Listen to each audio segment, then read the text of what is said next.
தொலைக்காட்சி நேயர்களுக்கு வணக்கம். உலகம் முழுசும் கோடிக்கணக்கானவங்க டிவியில் பார்த்துட்டு இருக்காங்க. நேரடியாக பல்லாயிரம் கணக்கானவங்க பார்த்துட்டு இருக்காங்க.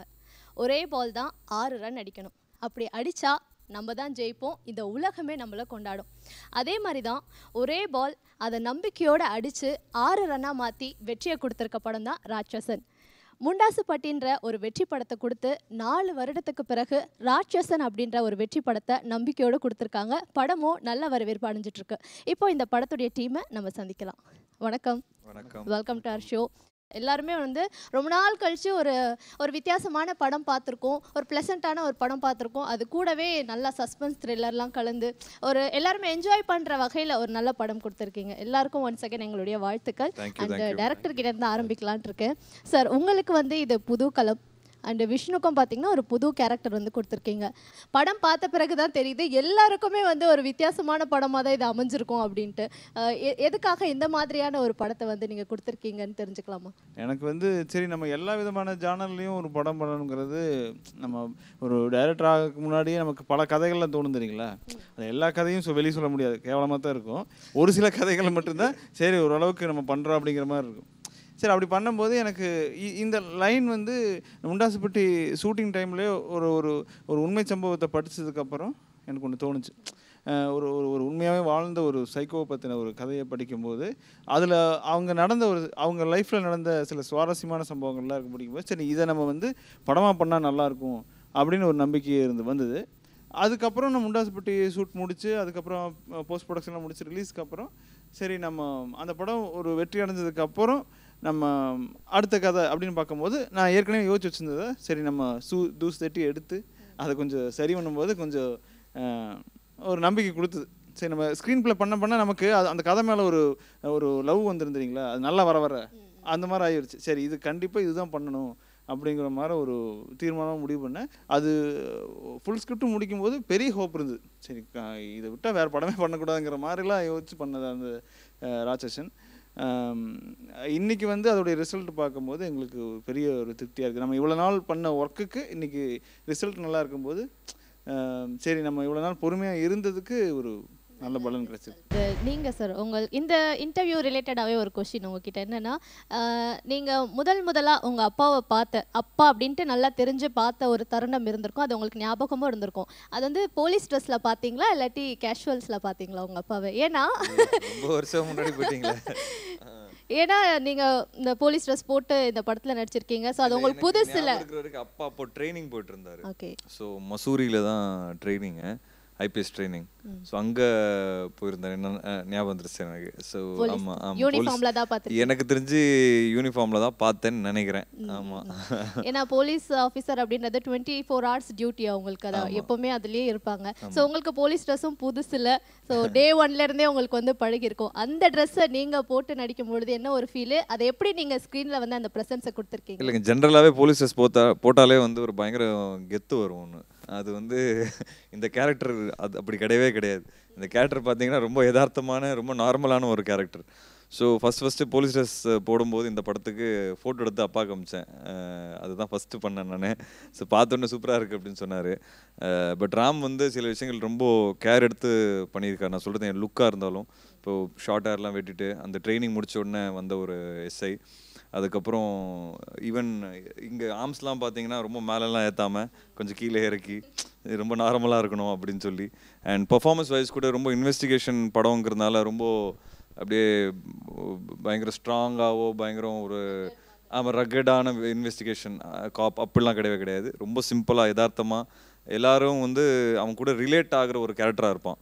அண்ட் நிறைய பேர் ரொம்ப நல்லா பர்ஃபார்ம் பண்ணியிருக்கேன் அப்படின்னு சொல்கிறாங்க. அதுக்கு முழு காரணமே ராம், அவருக்கு தான் ரொம்ப தேங்க்ஸ் சொல்லலாம். அண்ட் முனிஷ்காந்த், நீங்கள் காளி வெங்கட்டும் இந்த படத்தில் நடிச்சிருக்காங்களா? 2 பேருமே காமெடி அப்படின்றத தாண்டி சிறந்த குணச்சித்திர நடிகராக ஆடியன்ஸ் மனசில் இடம் பிடிச்சிருக்கீங்க.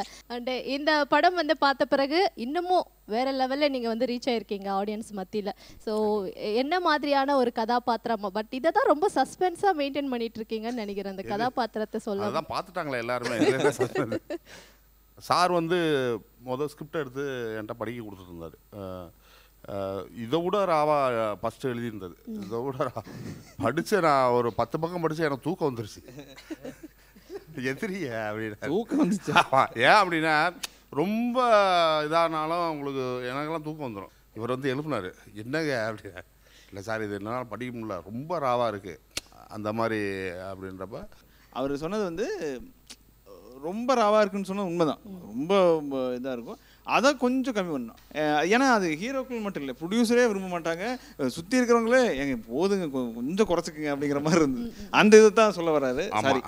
சாரி இல்லை, நமக்கு அந்தளவு பேச வராது. அந்த மாதிரி தான் அப்படியே கொஞ்சம் கொஞ்சமாக மாறுதல் பண்ணி அதுக்கு பிறகு அந்த தாஸ்ன்ற கேரக்டர் உள்ள எனக்கு தான் சொன்னார். ஃபஸ்ட்டு வந்து வெயிட்டை கம்மி பண்ண சொன்னார். இந்த போயிட்டு வர்றேன் சார் அப்படின்னு 1 மாதம் கழிச்சு வந்தேன். அப்படியே தான் வந்து நின்னேன். நீங்கள் திருந்தவே மாட்டீங்களா நீங்கள் அப்படின்னு. அதை மீறி அதை எப்படி அதில் ஒரு முக்கியமான விஷயம் என்னென்னா, எனக்கு விருப்பம் சரி இவர் பண்ணாருன்னா ஓகே தான், ஒன்றும் பெரிய இது இருக்காது அப்படிங்கும்போது. ஆனால் அவர் வந்து ஒரு சீன் வந்து அந்த அதில் வர டயலாக்கை படிச்சுட்டு ஒரு சீன் வந்து சும்மா ரஃபாக வந்து நம்ம எங்கள் வீட்டு முன்னாடி நின்றுட்டு இருக்கும்போது ரோட்டில் பாருங்க இப்போ பண்ணி காட்டுறேன் பாருங்க அப்படின்னு சொல்லி பண்ணார். உண்மையாகவே நான் வந்து நான் கொஞ்சம் ஆச்சரியமாக தான் இருந்தது, நம்பிக்கை காப்பாற்றிடுவாதான் போல தெரியுது அப்படிங்கிற மாதிரி தான் இருந்தது. ஆனால் அது நீங்கள் படம் பார்க்கும்போது மற்ற பார்க்காதவங்களுக்கு சொல்கிறேன், அது கண்டிப்பாக அது வந்து ஒரு சின்ன ஒரு ஆச்சரியமாக தான் இருக்கும். ஏன்னா அந்த அளவுக்கு ஒரு பர்ஃபார்ம் பண்ணியிருக்காரு. இல்லை, நான் வந்து கதை கேட்கும்போது ஃபஸ்ட்டு கேட்ட விஷயமே இதுதான். ஏன்னா கதையில் பார்த்தீங்கன்னா ஒரு முக்கியமான இமோஷ்னல் சீக்வன்ஸே வந்து அவர் மேலே தான் இருக்கும். ஸோ நான் கேட்கும்போது என்னங்க எப்படி அவர் பண்ணிடுவாரா அப்படின்ட்டுனா, இவ்வளோ இமோஷ்னலான ஒரு சீக்வன்ஸு, இல்லை பண்ணிடுவார், இல்லை ராம் கதை ஃபுல்லாக சூப்பர், எல்லாம் எனக்கு இந்த ஒரு விஷயம் மட்டும் டவுட்டாக இருக்குது அப்படின்னு. ஏன்னா அதுதான் வந்து படத்தோட ரொம்ப முக்கியமான இடம். அதான் அதில் முக்கியமான என்ன, இவர் மட்டும் இல்லை, ப்ரொடியூசர் வந்து இவரோட மோசம், வேண்டவே வேண்டான்ட்டு. அது ராமதாஸ் வேண்டாங்க, வேறு யார் வேணால் நம்ம ஆர்டிஸ்ட் போய்க்கலாம், எப்படிங்க சிரிச்சிருவாங்க அப்படின்னாங்க. சிரிக்க மாட்டாங்க, அழுவாங்க, நீங்கள் கவலைப்படாதீங்க. ஏன்னா நம்ம ஒருத்தரோட கனெக்ட் ஆகிருப்போம், நிறைய வருஷம் பார்த்து, நிறைய படங்கள் பார்த்து. ஸோ அவரோட கனெக்ட் ஆன விதமே வந்து எல்லாருக்கும் ஒரு காமிக்கலான ஒரு மைண்ட் செட் தான். ஸோ அவர் வந்து அதை உடச்சி வந்து உங்களை ஃபீல் பண்ண வைக்கணுங்கிறது ஈஸி கிடையாது. ஸோ ஐ திங்க் அது இதில் சூப்பராக பெர்ஃபார்ம் பண்ணியிருக்காரு. Thank you sir. ஆக்சுவலி விஷ்ணுக்கு வந்து வேலைன்னு வந்துட்டா வெள்ளைக்காரன் அந்த படம் வந்து நல்ல ஒரு பெரிய ஹிட் கொடுத்துச்சு, செம காமெடி படம் அது. அதுக்கப்புறமா இந்த படத்தை வந்து நீங்கள் செலக்ட் பண்ணீங்களா, கான்ட்ராஸ்டாக இருக்கணும் அப்படின்ட்டு? ஆமாம், அந்த டைம்லேயே வந்து பேச ஆரம்பிச்சிட்டோம். ஸோ அதுக்கப்புறம் மாவீரன் கிட்ட வந்தது, கதாநாயகன் வந்தது. பட் இந்த படம் வந்து இப்போ தான் வருது. ஏன்னா 1.5 வருஷமாக ஷூட் பண்ணிகிட்டு இருந்தோம், இதை 2 வருஷம் ஆச்சு ப்ரொடக்ஷன் ஸ்டார்ட் ஆகி. ஸோ பட் கண்டிப்பாக இது ராம் வந்து ஃபஸ்ட்டு முண்டாசுப்பட்டி ஷூட்டிங் டைமில் வந்து நான் சொன்னேன் மறுபடியும் சேர்ந்து படம் பண்ணலான்னு. ஸோ இன்றைக்கி அது 2வது படமாக வெளியே வருது, வந்திருக்கு. ஸோ ரொம்ப சந்தோஷமாகவும் இருந்தது. அண்டு ஹோல் ப்ராசஸே வந்து என்னதான் கஷ்டமான ஒரு ப்ராசஸாக இருந்தாலும் இது வந்து ஒரு கண்டிப்பாக நல்ல படமாக இருக்குங்கிற ஒரு நம்பிக்கையில் தான் எல்லாருமே இதில் இருந்தோம். எல்லாரும் வந்து பயங்கர எஃபர்ட் போட்டாங்க, டைம், எஃபர்ட் அண்ட் எனர்ஜி. எல்லா ஷார்ட்லேயும் வந்து நீங்கள் 100% கொடுத்தே ஆகணும், இல்லை அப்படின்னா அது இறங்கிடும் டக்குன்னு படமே. ஸோ அந்த மாதிரி வந்து அந்த விதத்தில் வந்து எவ்ரிபடி டிட் தேர் பெஸ்ட்னு சொல்லுவேன். அது ஜிப்ரான் சரோட மியூசிக், சங்கரோட கேமரா ஒர்க், எடிட்டர், இவங்க எல்லாருமே வந்து 120% கொடுத்துருக்காங்க இந்த படத்துக்கு. அண்ட் அதுக்கு காரணம் வந்து இந்த படத்தோட கதை. ஸோ பார்க்கும்போது எல்லாருக்குமே தெரியும் என்னென்னா இவ்வளோ இன்டென்ஸான ஒரு கதையில் வந்து you can not do even a small mistake. அந்த விதத்தில் ஐம் வெரி ஹாப்பி. அண்ட் ரொம்ப எதிர்பார்த்துட்ருக்கேன், இன்னமும் இந்த பெருசாக போவோம். இப்போ தான் ரிலீஸ் ஆகிருக்கு. ஸோ இன்னும் 2-3 வாரம் இருக்குது, கண்டிப்பாக சூப்பராக போகணும்னு எதிர்பார்த்து. கேமராமேன் அண்ட் எடிட்டர் 2 பேர்கிட்டையுமே காமனாக ஒரு கொஸ்டின் என்னென்னா, படம் வந்து பார்த்துட்டே இருக்கும்போது இப்போ இருக்கிற ஆடியன்ஸில் எப்படின்னா ஜென்ரலாக ஒரு படம் பார்க்கும்பொழுது ஓகே ஒரு 15 நிமிஷத்தில் பாட்டு வரப்போகுது, அடுத்தது ஃபைட்டு, ஒரு எமோஷன் சீன், இப்போ பாரு அவங்க அழுவாங்க, அந்த மாதிரி வந்து கெஸ் பண்ண முடியும். பட் அதெல்லாம் தாண்டி சார் சொன்ன மாதிரி எங்களை வந்து அப்படியே நுனி சீட்டில் வந்து உட்கார வைக்கணும் அப்படின்னா அது வந்து அவங்க 2 பேர் கையில் தான் இருக்குது. நீங்கள் கொடுக்குற அந்த எடிட்டிங், நீங்கள் கொடுக்குற அந்த கேமரா ஆங்கிள்ஸ்லாம் பார்த்து தான் அந்த சஸ்பென்ஸ், அந்த த்ரில்லரையும் வந்து எங்களுக்குள்ளே க்ரியேட் பண்ணும். ஸோ அதை நீங்கள் 2 பேருமே எந்த அளவுக்கு இந்த படத்தில் வந்து பெஸ்ட்டாக பண்ணியிருக்கீங்கன்றதை பற்றி சொல்லுங்கள். ஆக்சுவலாக இதில் அந்த மாதிரி ஒர்க் பண்ணுறதுக்கான ஸ்கோப் நிறையா இருந்தது. ஒரு கமர்ஷியல் படமாக இல்லாமல் இது கண்டென்ட்டுக்கு ஒர்க் பண்ணணும். நீங்கள் சொன்ன மாதிரி இந்த ஒரு பர்டிகுலர் டைமில் ஒரு ஃபைட் இருக்கும், ஒரு சாங் இருக்கும், ஒரு காமெடி வரும், அந்த மாதிரி இந்த படம் இல்லவே இல்லை. நீங்கள் பார்த்துருப்பீங்க. இது 120% பார்த்துட்டிங்கன்னா உங்களுக்கு இது சீன் பை சீன் அவர் சொன்ன மாதிரி எட்ஜ் ஆஃப் த சீட்டில் உட்காந்து பார்க்க முடியும். ஏன்னா கண்டென்ட் அந்த மாதிரி தான் இருக்குது. ஸோ அதுக்கு ஒர்க் பார்த்துட்டிங்கன்னா நான் என்ன நினச்சி நாங்கள் டிஸ்கஸ் ஏன்னா எடிட்டர் அதுக்கு முன்னாடி மீட் பண்ணல. ஸோ நாங்கள் வந்து ஷார்ட் டிவிஷன் டிஸ்கஸ் பண்ணிட்டு ஷூட் பண்ணி நான் ஒரு சீன் கொடுத்தோன்னா நாங்கள் என்ன மாதிரியான ஒரு ஷார்ட் டிவிஷனில் யோசிச்சோமோ பேசணுமோ அதை அப்படியே கட் பண்ணி வரும். ஸோ அது ஒரு பெரிய ஆக்சுவலி எங்களுக்கு அது ரொம்ப ஒரு லக்கி. ஏன்னா ஷான் வந்து நான் மனசில் நினச்சி ஷார்ட் டிவிஷன் இப்படி தான் அவரும் நினச்சோம், அதை அப்படியே அவருக்கும் பர்ஃபெக்டாக அதே மாதிரி கொடுத்துருந்தாரு. ஸோ அது ரொம்ப நல்லா ஜெல்லாக இருந்தது ஆக்சுவலாக. அவர் எழுந்த சீன்ஸ்க்காக நாங்கள் ஷூட் பண்ண மூடு, தென் ஃபைனலாக அவர் கட் பண்ணது, ஜிப்ரானோட ஸ்கோரு, இது எல்லாமே ஃபைனலாக பார்க்கையில் என்ன ஸ்கிரிப்டில் படிக்க நம்ம ஒரு படம் விஷுவலாக பார்த்தோமோ அது அப்படியே வந்திருக்கு. எல்லாத்தோட டெக்னீஷியன்ஸ், ஈவன் ஆக்டர்ஸ், விஷ்ணு சார்லாம் வந்து சீரியஸாக நான் ஷூட் பண்ணையில் சில இடத்துல ஒரு மாதிரி ரொம்ப எமோஷனலாக ஃபீல் பண்ணோம். அதே மாதிரி கிரேடில் உட்காந்து கிரேட் பண்ணிகிட்டு இருக்கையில், ஏன்னா அப்போ மியூசிக் இருக்காது, ஒன்லி விஷுவல் மட்டும்தான் இருக்கும். கலரிஸ்ட்டும் ரொம்ப ஃபீல் பண்ணார்.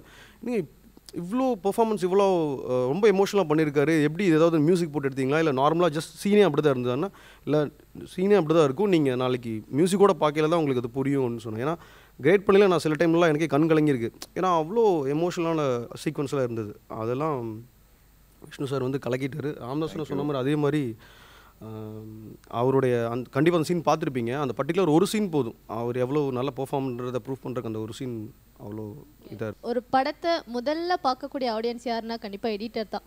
ஸோ அவர் பார்த்து எங்களுக்கு கொடுக்குறது தான் நாங்கள் பார்த்து வந்து ரசிச்சிட்டு இருக்கோம். நீங்கள் உங்களுடைய 100% ஒர்க் எப்படி இந்த படத்துக்காக கொடுத்துருக்கீங்க?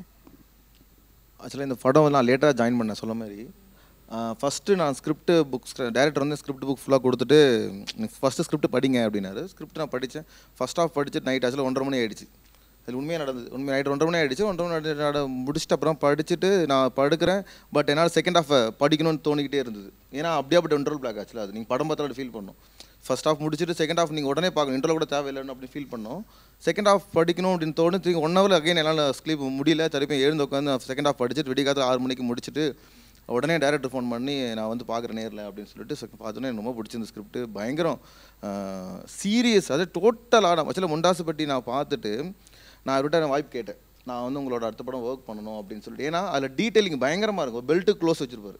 எனக்கு ரொம்ப பிடிச்சது. என்னடா அது பெல்ட்டுக்கெலாம் பயங்கர க்ளோஸ் வச்சு ஒரு டீட்டெயிலிங்கான ஸ்கிரிப்டாக இருந்தது. ஸோ இந்த படத்தில் ஒர்க் பண்ணணும்னா அதுக்கான டைம் கரெக்டாக செட் ஆகி கரெக்டாக நான் கரெக்டாக கடவுள் தான் சொல்லணும், கரெக்டான டைமில் மாட்டினேன். அவர்கிட்ட போனேன். ஒரு ஸ்கிரிப்ட் மாட்டினேன், இல்லை நான் மாட்டினேன். எனக்கு ஒரு வாய்ப்பு கிடைச்சிது. அது ஃபஸ்ட்டு நான் இந்த படித்த உடனே எப்படி இந்த ஸ்கிரிப்ட் வரப்போகுதுன்னு ஒரு பயம் இருந்துகிட்டு. ஏன்னா விஷ்ணு சாரதை வந்து நான் நிறையா ஹியூமர் படம் நிறையா பார்த்துருக்கோம். டோட்டலாக கான்ட்ராஸ்ட். ரஷ்ஷு பார்த்தோன்னே நான் அப்படியே ஒரு மாதிரி ஆகிட்டேன். ஏன்னா எல்லாமே சீரியஸ். இந்த முண்டாஸ்பேட்டில் நடித்தவங்க எல்லாருமே டோட்டல் சீரியஸாக இருக்கும். என்னடா இவ்வளோ சீரியஸான ஸ்கிரிப்டாக இருக்குது, நம்ம இது எப்படி எடிட் பண்ண போகிறோம் அப்படின்னு ஒரு சின்ன ஒரு பயம் வந்துச்சு, பயங்கரமான பயம். அதுமாதிரி டேரக்டர் வந்து டேரக்டருக்கும் கொஞ்சம் பயம் இருந்தது. அதில் சொல்லப்போனால் சின்னதாக எப்படி வந்துருமா இல்லை. அப்புறமா நான் இந்த பயத்தை எனக்கும் கிளியர் பண்ணணும், அவரும் கிளியர் பண்ணும்போது ஃபஸ்ட்டு இந்த படத்தை டீசர் நாங்கள் ஸ்டார்ட் பண்ணோம். ஃபஸ்ட்டு எடிட் பண்ணது டீசர் தான், வேறு எதுவுமே எடிட் பண்ணல.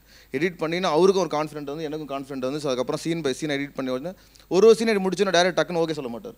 அவ்வளோ சீக்கிரம் ஓகே நடக்காது. ஏன்னா அவர் ஓகே சொல்லலைன்னா நம்மகிட்ட ஒன்றும் எதிர்பார்க்குறாருன்னு நினைக்கும் அதிகம். ஸோ அந்த எதிர்பார்ப்புகள் அதிகமாக நம்மளுக்கும் அந்த ஸ்க்ரீனில் ஏதாச்சும் ஒர்க் பண்ணிகிட்டே இருக்கணும் அப்படின்னு தோணிகிட்டே இருக்கும். ஸோ அதுக்கப்புறமா ஃபஸ்ட் ஆஃப் முடிச்சு ஃபஸ்ட் ஆஃப் லாக் பண்ண உடனே அவர் ரொம்ப ஹாப்பி ஆகிட்டார். ஓகே நம்ம வந்து பேப்பரில் இருந்து ஸ்க்ரீனுக்கு வந்துருச்சு. நீங்கள் வந்து இவ்வளோ கான்ஃபிடென்ட்டாக இத்தனை விஷயங்கள் சொல்லும்போது தெரியுது இந்த படத்தை நீங்கள் எவ்வளோ கான்ஃபிடென்ட்டாக எடிட் பண்ணியிருப்பீங்க அப்படின்ட்டு. என்னன்னா ஒரு நாள் முன்னாடி வரைக்கும் எடிட் பண்ணிட்டு இருந்தார். அதுதான். அண்ட் இசையை பற்றி பேசணும் சார் இப்போ. ஏன்னா யங்ஸ்டர்ஸ் வந்து நல்லா ரிசீவ் பண்ணக்கூடிய இசையை வந்து கொடுக்கக்கூடியவர் தான் ஜிப்ரான் அவர்கள். ஸோ அவருடைய இப்போ அதுவும் இல்லாமல் கமலஹாசன் சாருடைய ஃபேவரட் மியூசிக் டைரக்டர் அவர். ஸோ அவர் எப்படி இந்த படத்தில் கமிட் ஆனார்? இல்லை, இந்த முண்டாசுப்பட்டியை முடிச்சுட்டு அவர் வந்து என்னை ஒரு தடவை கூப்பிட்டுருந்தார். கூப்பிட்டு நான் சரி, ஏன்னா நான் வந்து கமல் சார் ஃபேன், அதனால் வந்து அவர் படத்தில் ஒர்க் பண்ண ஒரு ஆள் கூப்பிடுது, சரி நான் எதுவும் போய் பார்ப்போம் அப்படின்ட்டு அவர் ஆஃபீஸ் போயிருந்தோம். அவர் அப்புறம் அதை விட ஜிப்ரான் வந்து ஃபஸ்ட் படத்துலேயே வந்து பெரிய ரீச் ஆன ஒரு ஆள். சரி அப்படி இருக்கும்போது சரி ஒரு பெரிய மனுஷன் கூப்பிட்றாரு, போய் பார்த்துட்டு வந்துடலாம் அப்படின்னு போனோம். போகும்போது அவர் என்ன சொன்னார்னா, எனக்கு முண்டாசுப்பட்டி ரொம்ப பிடிச்சிருந்ததுங்க, ரொம்ப சூப்பராக இருந்தது. எனக்கு வந்து நான் ஒரு படத்தில் ஒரு காமெடி படத்தில் ஒர்க் பண்ணணும்னு நினைக்கிற மாதிரி ஒரு படமாக இருக்குது. அதனால் வந்து உங்கள் அடுத்த படத்தில் ஏதாவது பண்ணோம்னா நல்லாயிருக்கும். ஏன்னா காமெடி படமே எனக்கு வர்றதில்லை, நல்ல காமெடி படமாக இருந்தால் எனக்கு சந்தோஷம், நீங்கள் சொல்லுங்கள் அப்படின்னாரு. சரி நான் அடுத்த படம் பண்ணும்போது உங்களுக்கு கொடுக்குறேன், படிங்க அப்படின்னு சொல்லி ஸ்கிரிப்டை கொடுத்தேன் அவர்கிட்ட. நல்லா ரொம்ப ஜாலியாக தலையாடிட்டு வாங்கிட்டு போனார். அதுக்கப்புறம் 2 மணி நேரம் கழிச்சு கூப்பிட்டாரு, இது என்னங்க இது அப்படின்னு. இதை நீங்கள் கேட்டீங்களா, ஸ்கிரிப்ட் கேட்டீங்க அதான் கொடுத்தேன் அப்படின்னா. அநியாயத்துக்கு பண்ணுறீங்க நீங்கள், நான் கேட்டது எப்படி நீங்கள் பண்ணி வச்சுருக்குது எப்படி இருக்குது தெரியுமா அப்படின்னாரு. இல்லைங்க நீங்கள் நான் அடுத்தது பண்ண போகிறேன், நீங்கள் அந்த காமெடி படம் பண்ணுங்கிறத கொஞ்சம் தள்ளி வச்சுருங்க, இதுக்கு எப்படி ஒர்க் பண்ணலான்னு பாருங்கன்னாரு. ஆனால் ஸ்கிரிப்ட் அவருக்கு ரொம்ப ரொம்ப திருப்தியாக இருந்தது. அப்புறம் படம் ஒர்க்கு, அதாவது ஒரு ப்ரொடக்ஷன் ஹவுஸில், அதாவது ஆக்சஸில் உட்காந்து அதுக்கப்புறம் அவர் கமிட் ஆனதுக்கப்புறம் அப்புறம் தான் தெரிஞ்சது அவர் வந்து அந்த கேப், அந்த அந்த இடைப்பட்ட காலத்தில் எல்லாத்துலேயும் வேலை செஞ்சுருக்காருன்னு எனக்கு தெரியும். ஏன்னா நான் வந்து படத்தை எடிட் பண்ணி ஒவ்வொரு ரீலாக கொடுக்க அவர் வந்து ரொம்ப ஸ்ட்ராங்காக சொன்னார். நான் இதுக்கெல்லாம் ரெடி பண்ணிட்டேன், இந்த சீனுக்கு ரெடி பண்ணிட்டேன் அப்படி சொல்லிட்டே இருப்பார். ஃபுல்லாக ஒரு படத்துக்கு ஒவ்வொரு ரீலாக தான் காமிப்பாங்க. அதாவது ஒரு மியூசிக் முடிச்சுட்டு அது பார்க்கும்போது எனக்கு அவ்வளோ திருப்தி இருந்தது. நான் அவர்கிட்ட சொல்லும் போதே என்ன சொன்னேன்னா, நான் எடுக்கிறது பாதி படம் தான், ஒரு 50% படம் தான் நான் எடுத்து முடித்து உங்கள் கையில் கொடுக்குறது எடிட் பண்ணி, மீதி 50% நீங்கள் தான் உயிர் கொடுக்கணும் அப்படின்னு சொன்னேன். ஆனால் உண்மையாகவே அது இன்றைக்கி நடந்திருக்கு. ஏன்னா அவ்வளவு இந்த படம் ஒரு சீன் வந்து நாங்கள்லாம் சேர்ந்து ஒரு 50% கொடுத்தா மீதி 50% அவர் உயிர் கொடுத்துருக்காரு. அது வந்து அவ்வளோ திருப்தியாக இருந்திருக்கு எனக்கு. அதனால் வந்து நீங்கள் இந்த படத்துக்கு கண்டிப்பாக அடுத்த வருஷத்தில் நிறைய விருதுகள் அவருக்கு வரக்கு வாய்ப்பு இருக்குது. பேக்ரவுண்ட் மியூசிக் அண்டு ஒரு சின்சியரான போலீஸ் ஆஃபீஸர், வெறப்பாக இருக்கக்கூடிய ஒரு போலீஸ் ஆஃபீஸருக்கு அமலா பாலுக்கும் உள்ள அந்த லவ் போர்ஷன்ஸ் அதெல்லாம் வந்து எப்படி வந்திருக்கு, எப்படி இல்லை அதான் இந்த அதை எப்படி கனெக்ட் பண்ணியிருக்கீங்க? அதான் தேவையில்லாத லவ் போர்ஷன்ஸ் இருக்கக்கூடாதுங்கிறதுல அவர் பிகினிங்லேருந்து கிளியராக இருந்தார். ஏன்னா ஒரு படம் வந்து நல்லா ஸ்பீடாக போகும்போது திடீர்னு ஸ்பீட் பிரேக்கரே பார்த்தீங்கன்னா இந்த திணிச்ச லவ் போர்ஷன்ஸாக இருக்கும். ஸோ அந்த விதத்தில் பார்த்தீங்கன்னா இந்த படத்தில் அந்த மாதிரி உங்களுக்கு எங்கேயுமே ஃபீல் ஆகாது. ஏன்னா லவ் வந்து இருக்குது, பட் அது ரொம்ப ப்ளசண்ட்டாக ரொம்ப அண்டர் கரண்ட்டாகவே இருக்கும். ஸோ கதைக்கு முக்கியத்தை கொடுத்து இந்த ஜானர் ஒரு சைக்கோ கில்லர் ஜானர், அதுக்கு வந்து எந்த விதமான கமர்ஷியல் காம்ப்ரமைஸ் இல்லாமல், சினிமாட்டிக் காம்ப்ரமைஸ் இல்லாமல் ஒரு எக்ஸ்பீரியன்ஸ், ஒரு த்ரில்லர் பார்க்க வரீங்கன்னா அந்த எக்ஸ்பீரியன்ஸ்லேயே நீங்கள் வெளியே போவீங்க. ஸோ எங்கேயுமே நீங்கள் பார்க்கும்போது டிவேட் ஆகிட்டாங்க திடீர்னு லவ் போர்ஷன்ஸுக்காகவோ இல்லை சாங்காகவோ இல்லை ஒரு ஃபைட்டுக்காகவோ டிவேட் ஆகிட்டாங்க அப்படிங்கிறது உங்களுக்கு தோணவே தோணாது. அண்ட் ஐ திங்க் அது ரைட்டிங்னால தான் வந்தது. அந்த லவ் போர்ஷன்ஸ் ரொம்ப அழகாக வந்திருக்கு, ரொம்ப ஜென்யூனாக வந்திருக்கு. ஒரு 2 பேருக்குள்ளே யதார்த்தமாக ஒரு மெச்சூர்டான 2 பேருக்குள்ளே என்ன லவ் இருக்குமோ அது இந்த படத்தில் தெரியும் உங்களுக்கு. அண்ட் அமலா பால் சூப்பராக பர்ஃபார்ம் பண்ணாங்க, ரொம்ப பியூட்டிஃபுல்லாக பர்ஃபார்ம் பண்ணாங்க. எனக்கு தெரிஞ்சு ஒரு டேக் 2 டேக்லேயே ஓகே பண்ணிடுவாங்க, அந்த அளவுக்கு சூப்பரான டேலண்டடான ஒரு ஆர்டிஸ்ட்டு. முனிஷ்காந்த், இந்த படத்தில் வந்து ஹீரோக்கு அப்புறம் உங்களுக்கு தான் வந்து அதிகமான இம்பார்ட்டன்ஸ் கொடுத்து கதை எழுதியிருக்காங்களோ அப்படின்னு எங்களுக்கு தோணுது. ஏன்னா முண்டாசுப்பட்டி படத்தில் அது இருந்தது, ஹீரோக்கு அப்புறம் இல்லை முண்டாசுப்பட்டியில் அவருக்கு அப்புறம் தான் ஹீரோக்கு. இந்த படத்தில் ஆச்சு எனக்கு அப்புறம் தான் அவரு. சந்தோஷமா இருங்க, அது கூட சந்தோஷமா இருங்க சொல்கிறாரு. இல்லை இதில் நீங்கள் இந்த படம் பார்க்கும்போது நீங்கள் பார்த்தீங்கன்னா முண்டாசுப்பட்டி பார்த்தீங்கன்னா எல்லாருமே சேர்ந்து தான் அந்த கதையோட பிளேயில் எல்லாருமே முக்கியமானதாக இருக்கும். இல்லைங்க, இந்த படத்தை பொறுத்தவரை அந்த படத்துக்கு நான் ஓப்பனாக சொல்கிறேன். இல்லை சரி ஓகே, ஹீரோவாக தான் பண்ணுவார், கேட்டுக்கோங்க எல்லாரும். நான் ஸ்கிரிப்ட் எழுதும்போது இந்தந்த கேரக்டர் இவங்க நடிக்கிறாங்கன்னு நினச்சி எழுதுறது இல்லை. ஆமாம், எல்லா கேரக்டரும் நமக்கு வந்து கதாபாத்திரங்கள் மட்டும்தான். நம்ம ஒரு ஜென்ரலாக ஒரு உருவம் இருக்கும், அவ்வளோதான். மற்றபடி வந்து ராமதாஸ்க்காக எழுதுனது, காளிக்காக எழுதுனது அப்படிங்கிறது எதுவுமே கிடையாது. சரி, அவங்க நம்ம கதை எழுதி முடிச்சுட்டு யார் யாரெல்லாம் நடித்தா நல்லா இருக்குன்ட்டு ஒன்று இருக்கும் இல்லையா, இந்த கேரக்டர் இவங்க நடித்தா நல்லா இருக்குமா அப்படின்ட்டு அதுக்கப்புறம் தான் யோசிப்போம். அப்படி வரும்போது தான் இவர் முனிஷ்காந்த் அந்த ஜென்ரலான உருவத்தை இந்த உருவம் மேட்ச் ஆமாம் அந்த இது ஆமாம் இல்லை எனக்கு கதை முடித்த பிறகு தான் அதுதான் சார் தான் திடீர்னு தான் முடிவு பண்ணார். கண்டிப்பாக அதனோட ரிசல்ட்டு நல்ல, உண்மையிலே சொல்கிறேன், சார் வந்து இதில் பெரிய பங்களிப்பு இருக்குது. ஏன் அப்படின்னா நான் யாரையுமே நான் தப்பு சொல்ல, பட் நிறையா பேர்த்தோடய நான் நடிச்சிருக்கேன், நிறையா பேர்கிட்ட ஒரு கம்ஃபர்டபுளான இந்த படத்துக்கு ரொம்ப மெனக்கட்டார். ரொம்ப அது பொறுமையின் உச்சத்தெல்லாம் அப்படியே போய் அந்தளவு இந்த படத்துக்கு பேருக்கு தகுந்த மாதிரி தான் படம் முடிகிற வரையும் அந்த ராட்சசன் ஒரு வழி பண்ணி தான் அனுப்பிச்சி விட்டான். இல்லை சரி, அந்த வழியில் சத்தம் இல்லாமல் சைடில் என்ன சொல்கிற மாதிரி இருக்கு. இல்லை சார், நான் பொதுவாக அது எப்படி தானே இல்லை, சைக்கலாஜிக்கலாக உங்களை டோட்டலாக it will take you into வேற ஒரு ஸ்பேஸ் கொண்டு போயிடுது. ஏன்னா ஒரு இதோட சின்ன ரூமில் ஷூட் பண்ணோம். அந்த ரூம் சுற்றி பார்த்தீங்கன்னா ஆக்சுவலி இதில் அந்த போஸ்டர்ஸில் பார்த்தீங்கன்னா சின்ன சின்ன பேப்பர் கட்டிங்ஸ் இருக்குது. ஸோ அந்த ரூம் ஃபுல்லாக பார்த்தீங்கன்னா அந்த பேப்பர் கட்டிங்ஸ் இருக்கும். ஸோ காலையில் உள்ளே போனோன்னா ஈவினிங் வரைக்கும் ஷூட் பண்ணுவோம். அங்கே ஒரு 10 to 12 days ஷூட் பண்ணோன்னு நினைக்கிறேன் அந்த வீட்டுக்குள்ளே. ஸோ நீங்கள் எங்கே சுற்றி பார்த்தாலும் இது ஒட்டியிருக்கும். ஸோ எல்லாமே வந்து உலகத்தில் இருக்க சைக்கோஸோட பேப்பர் கட்டிங்ஸ், அவங்க பண்ண கில்லிங்ஸ், அவங்க பண்ண விஷயங்களோட பேப்பர் கட்டிங்ஸ். ஸோ நீங்கள் எங்கே திரும்பி பார்த்தாலும் அதுதான் எழுதியிருக்கும். நான் வந்து பயங்கர எமோஷனலான ஒரு கேரக்டர், சின்ன ரத்தம் பார்த்தாலே நான் வந்து அப்படியே ஒரு மாதிரி டவுன் ஆயிடுவேன். ஸோ நான் வந்து அந்த ரூமில் 10 நாள் உட்காந்து காலையிலேருந்து ஈவினிங் வரைக்கும் ஷூட் பண்ணும்போது பயங்கர சைக்கலாஜிக்கலி டவுன் ஆகிட்டேன். ஸோ இந்த மாதிரியான பல சேலஞ்சஸ், இது வந்து one of the incidents 10 days. இது இந்த மாதிரி எனக்கு தெரியும் 60-70 டேஸ் ஷூட் பண்ணியிருக்கோம். ஸோ ஒவ்வொரு நாளும் பார்த்தீங்கன்னா நீங்கள் பார்க்கக்கூடிய விஷயங்கள், நீங்கள் பேசுகிற விஷயங்கள், நீங்கள் இன்வெஸ்டிகேட் பண்ணுற சைக்கோ, இது எல்லாமே வந்து இமோஷ்னலி வந்து பயங்கர ட்ரைனிங்காக இருக்கும். ஸோ இந்த படம் அதே மாதிரி திருப்பி டப்பிங் போகும்போது நீங்கள் அதே ஃபீல், அதே தாட் எல்லாமே கொண்டு வரணும். மறுபடியும் அந்த சீரியஸ்னஸ் கொண்டு வந்தால் தான் மறுபடியும் வந்து உங்களுக்கு டப்பிங் வந்து நீங்கள் கரெக்டாக பண்ண முடியும். ஸோ அதனால் வந்து இது கடைசி வரைக்கும் வந்து பயங்கர இமோஷ்னலான ஒரு இமோஷ்னலி ட்ரைனிங் மூவியாக இருந்தது எனக்கு. But I think every point of டைமில் எனக்கு ஒன்று மட்டும் ரொம்ப ரொம்ப கிளியராக இருந்தது மைண்டில், this will be my best film till டேட்டுங்கிறது. அந்த ஒரு விஷயம் வந்து என்னை வந்து திருப்பி ஒரு எனர்ஜி கொடுத்துட்டே இருந்தது. அண்ட் நிறைய பேர் படம் பார்த்த உடனே, ரொம்ப எடிட்லேயும் சொல்கிறேன், அவர் பார்த்த உடனே சொன்னார், ஏங்க ஒரு பயங்கரமாக பெர்ஃபார்ம் பண்ணியிருக்காரு. அதெல்லாம் கேட்கும்போது வந்து எனக்கு ரொம்ப பயங்கர எனர்ஜி கொடுத்தது. அண்ட் ஐ திங்க் ஒரு ஆர்டிஸ்ட் வந்து ஒரு நல்ல டைரக்டர் கையில் போகும்போது அவங்களோட பெஸ்ட்டாக கொடுப்பாங்க. அந்த விதத்தில் வந்து எனக்கு பெஸ்ட்டாக கொடுத்தது வந்து ராம், முண்டாசுப்பட்டியும் சரி, அதுக்கப்புறம் இப்போது ராட்சசன். ஸோ ஃப்யூச்சரில் மறுபடியும் பெஸ்ட்டாக சேரும்போது பெஸ்ட்டாக வரும்னு நான் ரொம்ப ஸ்ட்ராங்காக நம்புறேன். வித்தியாசமான ஜானராக தான் இருக்கும்ல. அந்த படத்தில் ஆச்சு நான் ஹீரோ இருந்துக்கிறேன். இல்ல எனக்கு ஒண்ணு கேட்கணும். அப்பத்துல இருந்து நானும் பார்த்துட்டு தான் இருக்கேன். ஒரு 4-5 முறை சொல்லிட்டீங்க முனிஷ்காந்த் அடுத்த படத்துல ஹீரோட்டு. ஒருவேளை இவர் ப்ரொடியூஸ் பண்ணி முனிஷ்காந்த் ஹீரோவா நடிக்க கமிட் ஆயிட்டாரோ, அதை இப்போ இந்த ஷோல கலிநெட் டிவில அனௌன்ஸ் இல்ல என்னன்னா, இப்போ என் ப்ரொடக்ஷன்ல ஒரு படம் போயிட்டு இருக்கு, 2 பேர் நடிச்சிட்டு இருக்கோம். ஆமா. இல்ல அவங்க சிம்பிளா சொல்றாங்க, இப்பதான் 2 படி ஏறி இருக்கேன்ல, ஒரே தான் சரட்டு இழுத்து விட்டுறாங்க. இல்லை சொல்கிறேன் நான் அந்த மாதிரி. ஏன்னா நான் இப்போ வந்து தெளிவாக சொல்லிடணும்ல, அடுத்து இல்லைப்பா அவர் ஹீரோவாக தான் பண்ணுவார் வாப்பா அப்படின்ட்டு வேற பக்கம் பாஞ்சிட்டாங்கன்னா என்ன பண்ணுவீங்க, அதுக்காக சொல்கிறேன் நான். சரி, இப்போ உண்மையிலேயே நான் கேட்குறேன், என்ன மாதிரியான மெனக்கடல் இருக்கும் ஆக்சுவலி? அப்படியா? அது இந்த உடம்பு ஃபஸ்ட்டு நமக்கு சாப்பிடக்கூடாதுனாலே நமக்கு அலர்ஜி பாதி, அதுவே பெரியது. அதை தாண்டி ஹேரு இதெல்லாம் பண்ணோன்னா ஹேரு நமக்கு அந்த இதெல்லாம் ஒத்தே வராது. ஹீரோயின் போர்ஷன்ஸ்லாம் ஐயோ அதுக்கு மேலே, அதனால் அது பெரிய வேலை. அது நமக்கு என்ன வேலையோ அதை நம்ம செஞ்சுட்டு போகிறது நல்லது.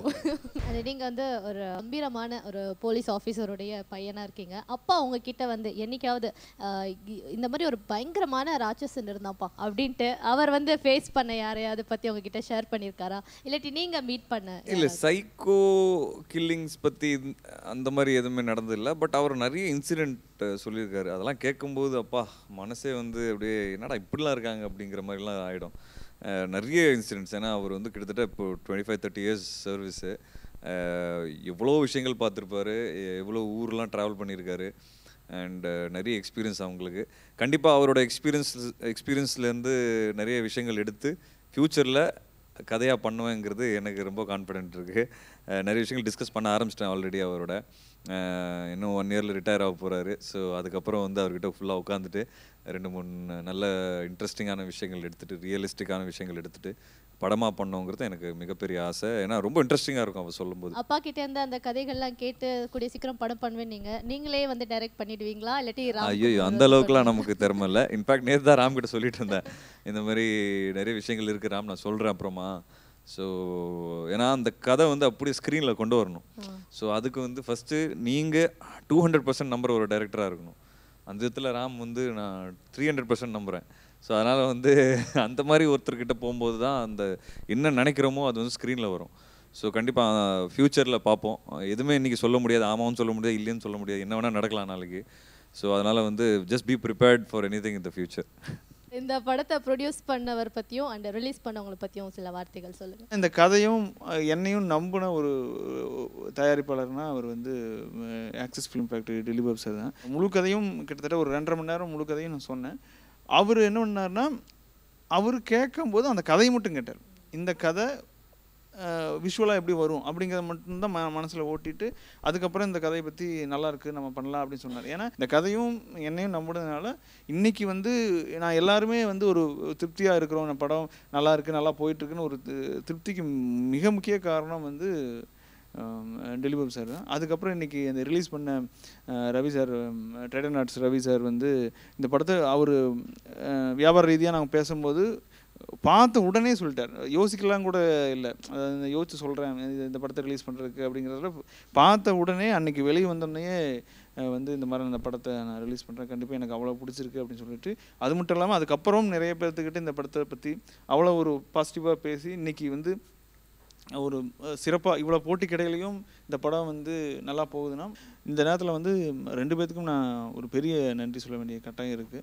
அண்ட் ஓப்பனிங்கில் சொன்ன மாதிரி தான் ஒரு மிகப்பெரிய நம்பிக்கையோட இந்த படத்தை வந்து கொடுத்து 6 அடிச்சிருக்கீங்க உங்கள் டீமே. ஸோ உங்கள் எல்லாருக்கும் எங்களுடைய வாழ்த்துக்கள். அண்ட் இதுக்கப்புறம் நீங்கள் பண்ணுற எல்லா படமும் வந்து கண்டிப்பாக ஒரு பெரிய சக்ஸஸான ஒரு படமாக இருக்கும். இந்த படத்துடைய சக்ஸஸ் மீட்லேயே நம்ம வந்து எல்லாரும் திரும்ப சந்திக்கலாம். Thank you so much for this wonderful meet.